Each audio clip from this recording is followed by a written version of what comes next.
माणसांसाठी, शेतीसाठी आणि जनावरांसाठी देखील पाणी खूप महत्त्वाचे आहे. पाण्याशिवाय जीवन जगता येत नाही, हेही तितकेच खरे आहे. पण सरकार, प्रशासन यांच्या हलगर्जीपणामुळे हेच पाणी आंधळगावच्या शेतकरी, गावकरी आणि जनावरांच्या जीवावर उठले आहे. 3 पिढ्या गेल्या, पण गावातून शेतात जाण्यासाठी आजही गावकऱ्यांना व जनावरांना आपला जीव धोक्यात घालून दररोज प्रवास करावा लागत आहे. आंधळगावातील 70% शेती ही नदीच्या पलीकडच्या भागात आहे.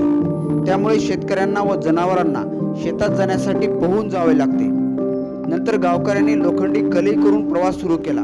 पण महिला, लहान मुले व वयस्क यांच्यासाठी हा प्रवास अत्यंत धोकादायक ठरत आहे. शेतात जाण्यासाठी नदीवर पूल बांधावा या मागणीचे निवेदने गावकऱ्यांनी राजकारण्यांना व प्रशासनाला वारंवार दिले, तरी देखील त्यांचे दुर्लक्ष होत असल्याचा आरोप आता संतप्त शेतकरी करत आहे.